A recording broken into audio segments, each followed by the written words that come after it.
तो फ्रेंड्स, हम पढ़ रहे थे क्लास 12 का चैप्टर फर्स्ट, जीवों में जनन, रिप्रोडक्शन इन ऑर्गेनिज्म। ठीक है, तो हमारा टॉपिक चल रहा था कृत्रिम कायिक जनन, आर्टिफिशियल वेजिटेटिव रिप्रोडक्शन। तो इसके जो पार्ट थे वो मैंने आपको 2 वीडियोस में कंप्लीट करा दिए, एक कलम लगाना और एक दाब लगाना।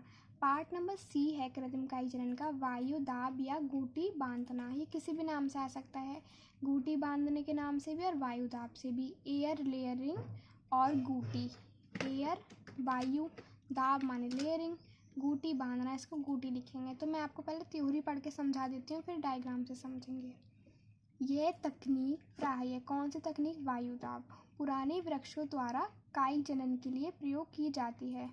जो ये वाली तकनीक है वायु दाब, यह पुराने वृक्षों में कायिक जनन के लिए यूज़ की जाती है। क्यों की जाते हैं पुराने वृक्षों को यूज़? क्योंकि जो उनकी शाखाएं होती हैं पुराने वृक्षों की, वो काफ़ी मोटी होती हैं और उन्हें आसानी से मोड़ा नहीं जा सकता। ऐसे वृक्षों में वायुदाब लगाने के लिए देखो, यह तकनीक जो होगी पुराने वृक्षों में यूज़ की जाएगी। कौन सी? वायुदाब या गूटी बांधना। और क्यों की जाती? क्योंकि इनकी शाखाएं जो होती हैं पुराने वृक्षों की, वो काफ़ी मोटी होती हैं और उन्हें आसानी से मोड़ा नहीं जा सकता। तो इस विधि में हम करते क्या हैं?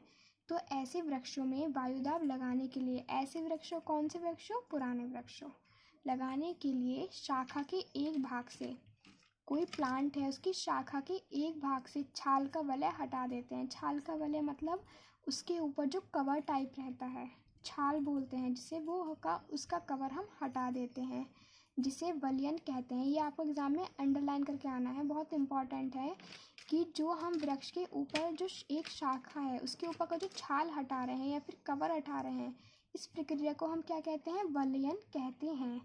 इस वलयित भाग पर, जो भाग, जिस भाग से हमने, जैसे ये कोई था, इस पे एक कवर था, इसको हमने हटा दिया और हटाने के बाद ये जगह खाली रह गई, तो इस भाग पर हम क्या बोलेंगे, करेंगे? इस भाग को कहेंगे वलयित भाग, वलयित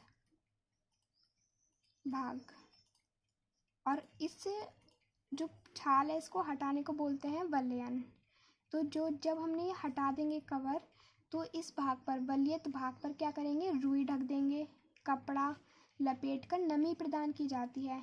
जैसे छाल हटाने के बाद वो जगह खाली रह गई तो उस पर हम रुई लपेट देंगे या फिर कपड़ा, और उसे नमी प्रदान, नमी मीन्स पानी दिया जाता है, इसे सूक्ष्म जीवों से सुरक्षित रखने के लिए।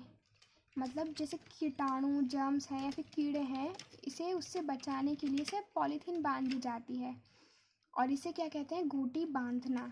अब ध्यान रखना, आप जब हम वृक्ष की जो शाखा है उससे छाल हटा रहे हैं, उसे कहा जा रहा है वलयन। और जब हम हटाने के बाद उस पर पॉलीथीन लपेट रहे हैं, किस लिए? उसे सूक्ष्म जीवों से बचाने के लिए, तो इसे कहा जा रहा है गूठी बांधना। कुछ समय बाद इस पर जड़ें निकल आती हैं। किस पर? जो भाग हमने जहाँ से छाल हटाई है या फिर जहाँ पे पॉलीथीन बंधी हुई है, वहाँ जड़ें निकल आती हैं, जिससे नया पौधा प्राप्त होता है। मैं आपको एक बार समझा देती हूँ इस तकनीक में कि हम क्या करेंगे। कोई पुराना वृक्ष है, उसकी शाखा पे जो छाल है या कवर है वो हम हटा देंगे। जब हटा देंगे तो इस प्रक्रिया को कहेंगे वलयन, और जिस भाग को हटाया वो कहलाएगा हमारा वलयित।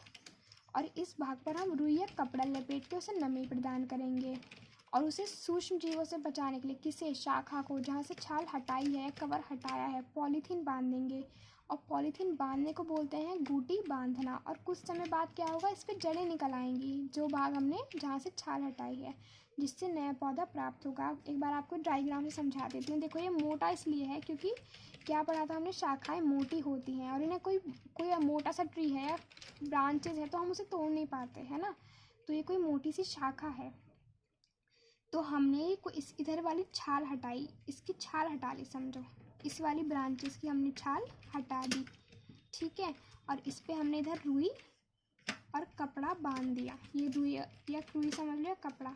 और ऊपर क्या करेंगे? एक पानी की कुछ भी बाल्टी या फिर छोटा सा बर्तन रख देंगे, और कुछ ऐसा सिस्टम कर देंगे कि तार से या फिर पाइप से, कि इस पर जिस भाग से हमने छाल हटाई है वहाँ तक पानी पहुँचता रहे। तो जहाँ हमने ये बाल्टी सी लगाई है वहाँ लिखा है पानी का साधन, ठीक है। और उसके बाद हम इस पर पॉलीथीन लपेटेंगे, पॉलीथीन, और यही कहलाएगा हमारा गूटी बांधना, ठीक है। अब नेक्स्ट वीडियो में इसका पार्ट नंबर डी पढ़ेंगे लास्ट। वीडियो अच्छी लगी हो तो लाइक करना। Thank you for watching.